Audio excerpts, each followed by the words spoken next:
भारत का प्रधानमंत्री, बहुमत से चुना हुआ प्रधानमंत्री, उसकी बेबसी को देखिए, क्योंकि सत्ता पे बैठने के बाद उसे पता चला कि इस देश का तंत्र कितना विदेशी ताकतों के साथ लिप्त है।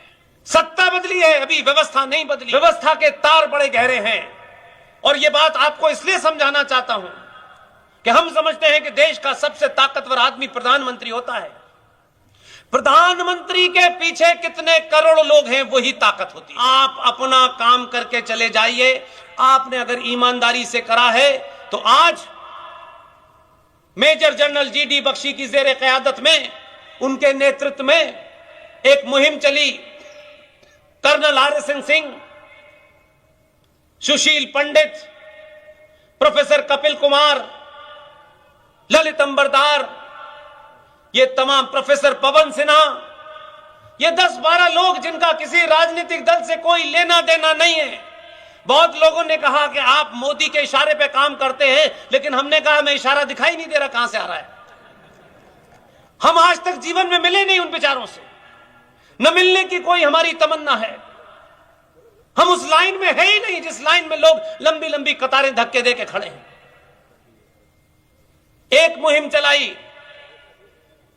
कि जो आदमी भारत का पहला प्रधानमंत्री था, उसको इस सरकार में मान्यता मिले। हम कोई साइन कराने नहीं गए पिटीशन में, हमने कोई धरना प्रदर्शन नहीं दिया। आप जैसे लोगों ने पूरे देश में जगह जगह हमारी सभाएं की, हमको खाना खिलाया, हमको सोने की जगह दी। हम यही आपका एहसान मानते हैं। हमने ऐसे ही हर मन से लोगों के सामने सत्यता रखी जिसमें हमारा कोई स्वार्थ नहीं, और पूरी ताकत से रखी। आपके आदमी की खूबसूरती यह है कि खबरें वो टीवी पे देख के नहीं समझता है। आज के सोशल मीडिया के माध्यम से उसे पता चलता है कि देश क्या चाहता है। उस मुहिम के बाद सुभाष चंद्र बोस के बारे में जितनी भी फाइलें गुप्त रखी थी, उन्हें सार्वजनिक कर दिया। बहुत सारे तथ्य बाहर आ गए। एक माहौल बनाना पड़ता है किसी काम को करने से पहले, और तथ्य बाहर आए। और सोचिए जरा, आज आप यहां बैठे हैं, बहुत सारे लोग पिछले 36 घंटों में मुझसे मिले, बहुत सारी बातें की, मुझसे सवाल पूछे। मैंने कहा मैं सवाल का जवाब नहीं देता भाई। मैं जो कुछ कह रहा हूं, जो मेरी टीम, हमारे साथी कह रहे हैं, उसकी प्रामाणिकता को सार्वजनिक मंचों पे देखिए, हमसे सवाल मत पूछिए। बहुत लोग हमारे बारे में बड़ी गलतफहमी बनाए हुए हैं। हम किसके लिए काम करते हैं? हां, हम काम करते हैं। किसके लिए काम करते हैं? हमारे मूल में राष्ट्र है, कोई पार्टी, कोई संगठन नहीं है। हम डंके की चोट पे कहते हैं हम काम करते हैं। हमको हिंदुस्तान के किसी पद की कोई आवश्यकता नहीं है, ना हमारी ख्वाहिश है। जब आप ईमानदारी से काम करते हैं, अपनी बातों को रखते हैं, तो प्रकृति भी आपकी मदद करती है। भारत का प्रधानमंत्री, बहुमत से चुना हुआ प्रधानमंत्री, उसकी बेबसी को देखिए, क्योंकि सत्ता पे बैठने के बाद उसे पता चला कि इस देश का तंत्र कितना विदेशी ताकतों के साथ लिप्त है। सत्ता बदली है, अभी व्यवस्था नहीं बदली। व्यवस्था के तार बड़े गहरे हैं। और यह बात आपको इसलिए समझाना चाहता हूं कि हम समझते हैं कि देश का सबसे ताकतवर आदमी प्रधानमंत्री होता है। प्रधानमंत्री के पीछे कितने करोड़ लोग हैं, वही ताकत होती है। वो अपने ऑफिस से निकल के जाते हैं। उन्होंने अनाउंस किया, पब्लिकली अनाउंस किया कि ये जो लाल किला है, जहां हर बार आप एक प्रधानमंत्री को 15 अगस्त के दिन देखते हैं, भारत के इतिहास में पहली बार भारत का प्रधानमंत्री लाल किले पे 15 अगस्त से पहले भी गया। अपनी कार से निकला प्रधानमंत्री निवास से, और उसने एक ट्वीट किया। और ट्वीट क्या किया उसने कहा कि मैं 21 अक्टूबर को लाल किले पर सुभाष चंद्र बोस की जो तमन्ना थी, जो ख्वाहिश थी, जो उनकी चाहत थी कि लाल किले पे झंडा फहरे, और 21 अक्टूबर 1943 को उस संयुक्त भारत में आजादी की पहली घोषणा करने वाले सुभाष चंद्र की उस डेट को 21 अक्टूबर को प्रधानमंत्री अपने कार्यालय से निकल करके जब कार में बैठता है, एक ट्वीट करता है। वो ट्वीट आप लोग ढूंढ सकते हैं, कोई मिटाया नहीं गया। एक लाइन से पता चल सकता है कि भारत की व्यवस्था में, इस देश में करोड़ों गद्दार व्यवस्था में बैठे हुए लोग कितने खतरनाक हो सकते हैं।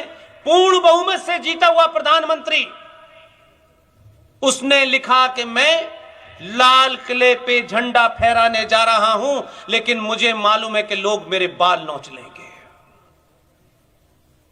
आप सोचिए कि वो तंत्र कितना मजबूत था। विदेशों से लेकर चारों तरफ, अभी आपने बीच में देखा होगा, जैसे जैसे वो आगे बढ़ रहा है, जैसे जैसे सनातन की खोई हुई उस असीमता को स्थापित कर रहा है, वो ताकतें कभी शाहीन बाग पे बैठती हैं, कभी किसान आंदोलन के नाम पे बैठती हैं। ये देश भर में जो व्यवस्था के अंदर लोग बैठे हुए थे, उनको उठाया जा रहा है, इसलिए ये गड़बड़ हो रही है। लेकिन खुशी है, सुभाष चंद्र बोस के परिवार में कौन बचा, कौन नहीं बचा, किस पार्टी से किसने टिकट लिया, यह महत्व नहीं है। उसको समझ में आ गया कि भारत के असली पुरुषार्थियों को अगर स्थापित कर दोगे तो यह समाज कायरों की पूजा करना बंद कर देगा। इसलिए अभी 2 महीने पहले आप घटनाओं को सिंबॉलिक देखते हैं, मैं घटनाओं को 1000 साल के लिए देखता हूं। ये जो इंडिया गेट है, आप किसी घटनाओं में नफा नुकसान देखते हैं, क्योंकि हमको यह बता दिया गया है कि हमारी सारी समस्या पेट्रोल की कीमत है, प्याज की कीमत है। दुनिया में मैंने ऐसा समाज नहीं देखा जो प्याज और पेट्रोल की कीमत पर सत्ता बदलता हो। सॉरी, हम अपने आप को इतने हीन भावना से ग्रस्त हैं, इंफिनिटी कॉम्प्लेक्स से ग्रस्त हैं कि हम ये समझते हैं कि सारे जेंटलमैन टाई लगाते हैं। टाई लगाया हुआ आदमी सबसे ज्यादा मक्कार होता है। यह सिंबॉलिक है, उसको उसमें मत लीजिए। आपको बताया गया कि भारत बहुत बैकवर्ड है, भारत में जेंडर जस्टिस नहीं है। यह कौन बता रहा है? जो 244 साल से दुनिया की सबसे पुराना लोकतंत्र की दुनिया को ज्ञान देते हैं, बहुत आधुनिक है, बहुत तरक्की की है, सिलिकॉन वैली बना ली, ये बना लिया, वो बना लिया। हमारे बड़े भाई आपके बीच में यहां आए हुए हैं अहमदाबाद से, अरुण पटेल जी अमेरिका में रहते हैं, आपके अहमदाबाद के हैं, लेकिन जब तक ये अहमदाबाद का पानी न पी लें इन्हें मजा नहीं आता अमेरिका में, बीच बीच में आ जाते हैं। वही अमेरिका आपको ज्ञान दे रहा है कि भारत की महिलाओं के साथ में अत्याचार होता है, अनाचार होता है, इन्हें बराबरी का दर्जा नहीं है।